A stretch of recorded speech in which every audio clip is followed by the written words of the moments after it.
Assalamualaikum warahmatullahi wabarakatuh. Di sini kami akan membahas buku yang ditulis oleh Andi Ahdian yang berjudul Tanah Bagian Tak Bertanah. Sebelumnya, perkenalkan, saya Lafisa Sabila. Nama saya Kanisa Nazwa. Nama saya Nadila Nurulan. Saya Naufal Rauf. Nama saya Zibran Haryudanto dari 12 IMEPA 5.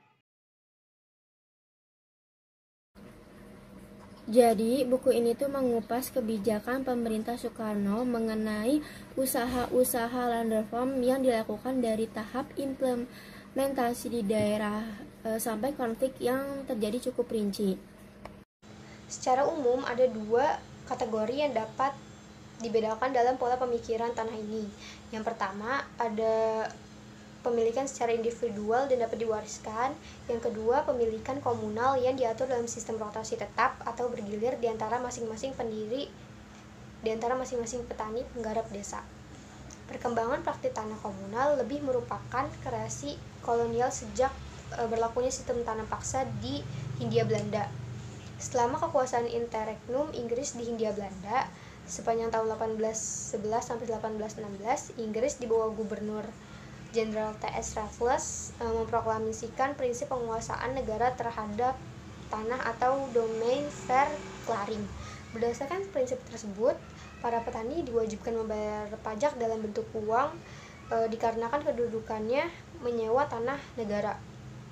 Berdasarkan prinsip ini, maka setiap penduduk yang menjadi anggota persekutuan memiliki hak untuk menggarap dan mengambil sesuatu manfaat dari tanah yang ada di dalam desa, dengan serangkaian kewajiban yang harus dipatuhi. Prinsip ini memberikan jaminan untuk penduduk desa untuk mendapatkan sumber daya dari desa tersebut. Raja dan penguasa tradisional hanya memungut pajak dalam bentuk hasil bumi dan tenaga kerja yang berada di dalam kekuasaannya. Perkembangan sistem tanam paksa atau kultur stelsel pada akhirnya meruntuhkan kedudukan petani pribumi yang tidak lagi memiliki akses langsung dalam pemilikan dan penguasaan terhadap tanah. Dalam strategi dalam memenuhi kebutuhan tenaga kerja bagi perkebunan dan pemerintah telah menyebabkan tanah terus dibagikan ke setiap petani yang bersedia menyumbangkan tenaga kerjanya ke pemerintah.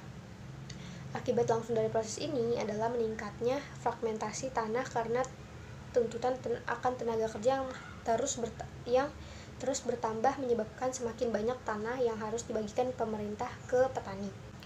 Perkembangan usaha perkebunan oleh penguasa swasta menyebabkan timbulnya kebutuhan akan jaminan tanah yang lebih pasti.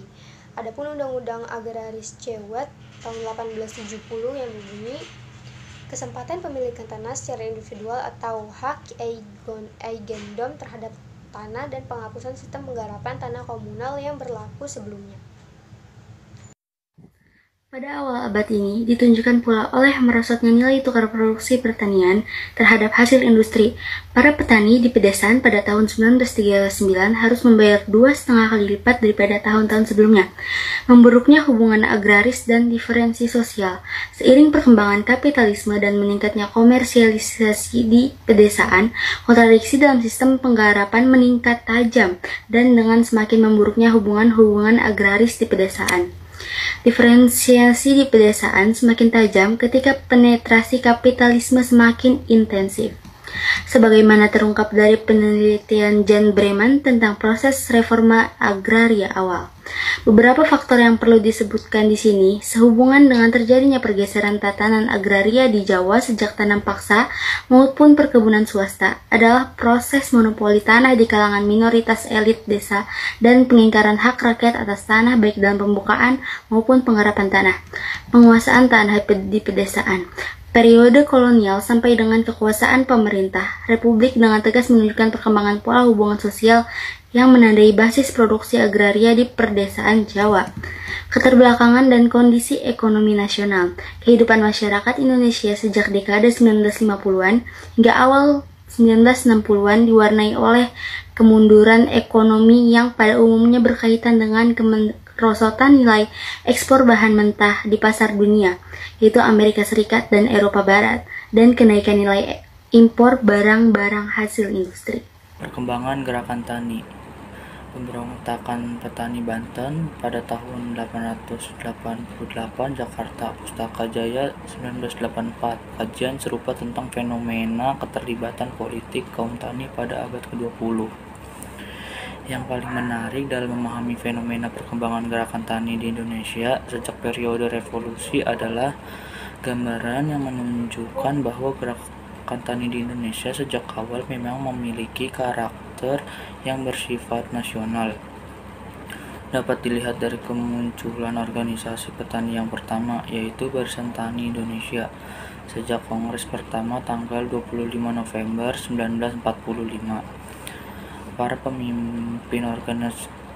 pemimpin organisasi tersebut memilih dasar perkembangan yang berlandaskan pada penggabungan semua aliran ideologi dan agama dengan suatu tujuan menghimpun suatu gerakan masa revolusi Indonesia. Bahwa munculnya gerakan petani di Indonesia dirangsang oleh tuntunan-tuntunan yang diciptakan oleh perkembangan revolusi pada saat itu. Setelah terjadinya peristiwa Madiun 1948 dan PKI kehilangan pengaruhnya dalam area politik untuk sesaat, nasib kepemimpinan organisasi massa tani BTI berada di tangan para pemimpin Partai Murba. Tidaklah terlalu mengherankan apabila kemudian tahun yang sama para pemimpin PNI di Jawa Tengah mulai membangun basis organisasi tani sendiri dan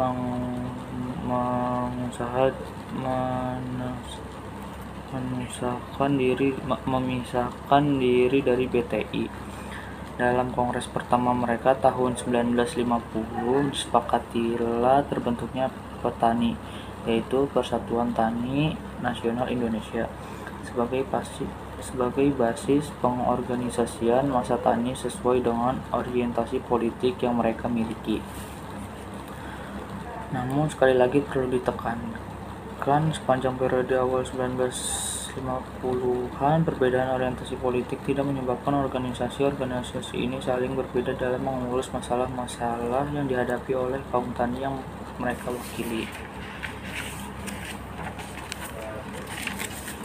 Hal ini terbukti setelah pengakuan kedaulatan RI tahun 1949 pada tanggal 22 dan 23 November 1949. Ketiga organisasi tersebut, yaitu BTI, STII, dan Petani, mengadakan kongres besar Petani Indonesia guna merumuskan penyelesaian pendudukan tanah perkebunan akibat ditandatanganinya kerjasama antara pemerintahan Republik Indonesia dengan kekuatan modal asing Belanda di perkebunan. Kebijakan agraria setelah Revolusi Indonesia. Hancurnya kekuasaan kolonial awal tahun 1942 memiliki arti penting yang lebih dari sekadar peralihan tampak kekuasaan dari tangan penguasa kolonial ke penguasa Jepang dan akhirnya di kepemerintahan Republik Indonesia yang berdaulat. Tanggal 13 November 1947, Dewan Perwakilan Rakyat Surakarta mengumumkan pembekuan hak konversi, dan pada tanggal 21 Mei 1948 Presiden Soekarno membentuk Panitia Agraria Yogyakarta. Panitia tersebut pada bulan Juli 1948 memberi masukan pada pemerintah dengan saran-saran agar pemerintah segera menghapuskan perbedaan hukum agraria. Dalam sistem hukum agraria kolonial, redistribusi tanah kepada kaum tani, penghapusan perkebunan swasta, dan peraturan tentang persewaan tanah, dan lain-lain. Pada saat peralihan struktur kekuasaan, pembangunan melalui dukungan asing mulai ditinggalkan.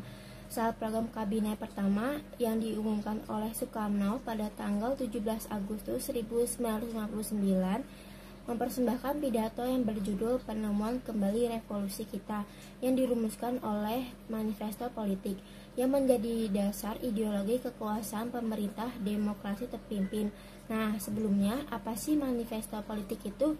Manifesto politik adalah salah satu bagian dari dua pernyataan politik yang dikeluarkan oleh organisasi bernama Perhimpunan Indonesia atau PI Peralihan menuju sistem demokrasi terpimpin secara tidak langsung memberikan kesempatan bagi mereka untuk memasuki arena ekonomi dan politik di tingkat nasional. Partai yang dianggap mendukung keberadaan modal asing di Indonesia telah kehilangan pijakan dalam struktur kekuasaan dan pemerintah seperti Partai Masyumi atau Partai Majelis Syuro Muslimin dan Partai Sosialis Indonesia atau disingkat PSI.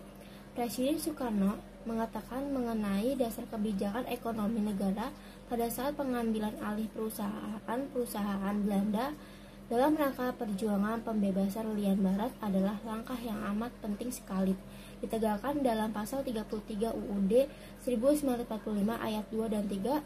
Sebagai Menteri Agraria, Satjarwo menggambarkan kondisi bahwa manipul itu dengan politik agraria pemerintah yang diduga ditujukan untuk mengembangkan produk nasional berupa bahan-bahan perumahan ditunjukkan untuk mengembangkan produksi nasional. Menurut Aidit, yang merupakan salah satu pemerintah PKI terpenting dalam sejarah organisasi tersebut, feodalisme dalam arti sesungguhnya memang sudah hilang akibat berkembangnya kapitalisme dalam perekonomian Indonesia. Namun, masih terdapat sisa seperti hak monopoli tanah, pembayaran sewa penggarapan dalam bentuk tanaman dan tenaga kerja, serta lilitan hutang dalam sistem gadai dan ijon tanah yang merajalela di perdesaan. Nah, ijon tanah ini yaitu praktek jual beli yang dilarang karena beberapa resiko atas ketidakjelasannya. Lembaran baru tentang pemecahan masalah agraria di Indonesia untuk pertama kalinya diungkapkan pada pidato Soekarno pada tanggal 17 Agustus 1959, kemudian menjadi dasar pembahasan kebijakan land reform oleh DPA tanggal 13 Januari 1960. Dalam video tersebut menguraikan suatu pokok penting yang kemudian menjadi pedoman untuk pelaksanaan land reform di Indonesia. Tema dasarnya menyangkut persoalan memperkuat dan memperluas pemikiran tanah sebagaimana yang diterangkan oleh Menteri Satjarwo.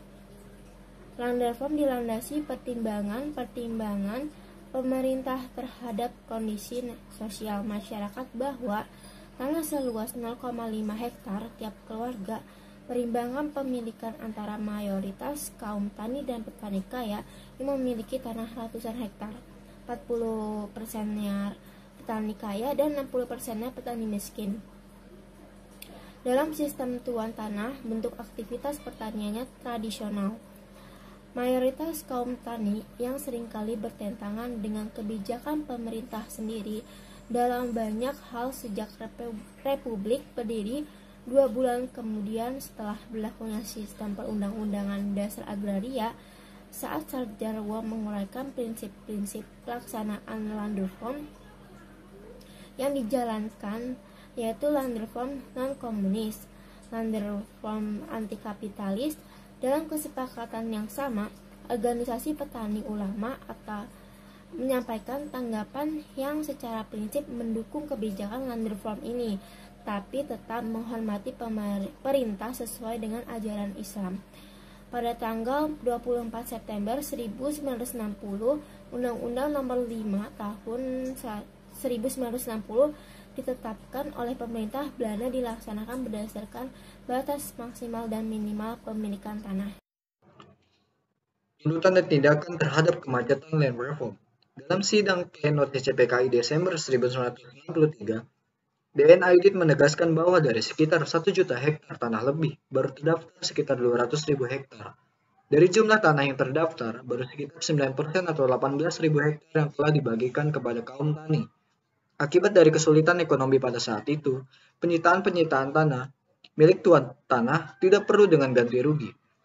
Ditegaskannya tuntutan nasakomisasi panitia land reform, retooling pejabat negara serta pembentukan pengadilan land reform, dan kaum tani disarankan untuk inisiatif sendiri dan dalam melaksanakan land reform di daerah. Pelaksanaan yang terus berlarut-larut dan kecurangan-kecurangan yang terjadi di lapangan menyebabkan organisasi massa radikal seperti BTI dan PKI segera mengambil inisiatif pelaksanaan land reform di daerah. Di Desa Cikembar, Kabupaten Sukabumi, sekitar 550 petani penggarap melakukan aksi sepihak. Tanpa menunggu instruksi dari panitia land reform setempat, mereka melakukan aksi tersebut karena untuk mempertahankan hak tanah yang seharusnya milik petani, dan itu sesuai dengan undang-undang land reform. Lalu aksi lainnya dilakukan di Desa Kembang Sari, Brebes. Sekitar 700 petani penggarap melakukan aksi tunjuk hidung terhadap kepala desa dikarenakan adanya informasi bahwa kepala desa tersebut melakukan korupsi dalam menentukan tingkat harga sewa. Aksi sepihak dan tindakan kekerasan di pedesaan. Istilah aksi sepihak muncul sebagai isu nasional setelah aksi-aksi yang dilakukan BTI dan kaum tani dalam menjalankan land reform di daerah-daerah mendapatkan tantangan serius dari organisasi-organisasi di luar pengaruh PKI dan BTI. Menurut pendapat Pemuda Ansor mengenai aksi sepihak PKI dan BTI, Ketua Organisasi Pemuda Ansor mengutip suatu pernyataan bahwa dalam melaksanakan UU-PA dan UU-PBH, maka ada dua musuh yang harus dihadapi. Musuh-musuh itu adalah para kaum feodal dan kaum petipu tani atau yang disebut dengan setan tanah. Lalu kelanjutan dari kutipannya yang mengatakan bahwa kaum penipu tani adalah mereka yang sok membela kaum tani dan belagak seperti pahlawan yang padahal hanya memberikan tipu daya kepada kaum tani agar mereka pecah. Untuk menutupi perbuatan jahat kaum penipu tani, mereka tidak segan-segan menghasut kaum tani untuk melakukan penyerobotan tanah, menggaruk kebun orang, tanpa memperdulikan aturan yang ada, serta mereka mengabaikan nasihat-nasihat pejabat pemerintah desa. Panjang tahun 1964, gerakan aksi sepihak di daerah Klaten sebagai tempat tuntutan mengadakan aksi sepihak pertama kali dinyatakan. Dilaporkan telah terjadi sebanyak 30 aksi sepihak, lalu konflik di desa Samirejo, Kabupaten Ngawi. Para kaum tani di sini menggelar aksi menggugat kedudukan tanah wakaf milik Yayasan Pemeliharaan dan Perluasan Wakaf Pondok Modern Gontor atau YPP WPMG seluas 163.879 hektar tanah yang sebelumnya milik Haji Anwar Sodik. Dia mempekerjakan sekitar 40 kepala keluarga di atas tanah seluas 2.511 hektar. Haji Anwar Sodik mewakafkan tanah miliknya seluas 163.376 hektar di Desa Dadung Samirejo dan 24.926 hektar tanah di Desa Mantingan. Setelah selesainya perjanjian bagi hasil pada bulan September 1963 antara petani penggarap dan pemilik tanah, maka para kaum tani mulai melakukan aksinya dengan membawa pulang semua hasil garapan. Sampai dengan musim tanam 1963 sampai 1964, tindakan tersebut terus dijalankan tanpa sepengetahuan yayasan, hingga menimbulkan masalah. Pada akhirnya, atas inisiatif Abdullah Mustaqim, dikumpulkanlah sekitar 100 orang pemuda Islam untuk menuntaskan masalah itu. Dalam rapat yang tegang pada tanggal 1 Mei 1965, Abdullah Mustaqim memimpin para pemuda untuk menyerbu para petani penggarap. Konflik yang serupa juga muncul di Kecamatan Losari, Cirebon. Dan reform diwarnai dengan begitu banyak kasus. Meski demikian, pelaksanaan reform tidak selalu menimbulkan ketegangan dan pertentangan tajam di pedesaan tempat pengaruh PKI dan BTI bercokol kuat. Selain itu, persoalan yang timbul dalam melaksanakan land reform tidak hanya menyangkut organisasi PKI dan BTI semata. Bagi PNI, persoalan menjalankan land reform telah menimbulkan perpecahan dalam tubuh partai sendiri. Sepanjang berjalannya aksi sepihak sejak awal 1964 hingga pertengahan 1965, organisasi-organisasi keagamaan seperti Ormas dan Partai Islam menjadi kendala utama dalam proses aksi sepihak di Jawa, Lombok, dan Sumbawa. Pada tanggal 12 Desember 1964, Presiden Soekarno memanggil semua organisasi politik yang ada dan membahas masalah yang muncul akibat ketegangan yang terjadi di pedesaan. Pertemuan tersebut menghasilkan kesepakatan di antara partai politik yang ada untuk menahan diri dari tindakan yang merugikan setiap pihak dalam pelaksanaan land reform. Rapat ini disebut juga sebagai Deklarasi Bogor. Pada 20 Januari 1965, Presiden Soekarno di sidang DPA membentuk sebuah panitia perumus yang beranggotakan oleh 20 orang untuk mempersoalkan pelaksanaan land reform. Perumusan yang telah dibuat di sidang tersebut baru dapat dilaksanakan kembali 4 bulan kemudian dengan terbentuknya lembaga pengadilan land reform. Jadi setelah kami baca semuanya, kami mendapat kesimpulan bahwa land reform pernah menjadi program paling mendasar yang diambil pemerintah Indonesia pasca kemerdekaan untuk membangun modal dan kekuatan ekonomi yang dimiliki di dalam negeri sendiri. Namun program besar ini terbukti macet dan akhirnya patah di tengah jalan. Kendati prinsip-prinsip land reform non-komunistik dan anti-kapitalistik sebagaimana digariskan pemerintah Presiden Soekarno telah menunjukkan pemikiran politik agraria nasional yang mengakomodasi ideologi-ideologi politik yang ada di Indonesia.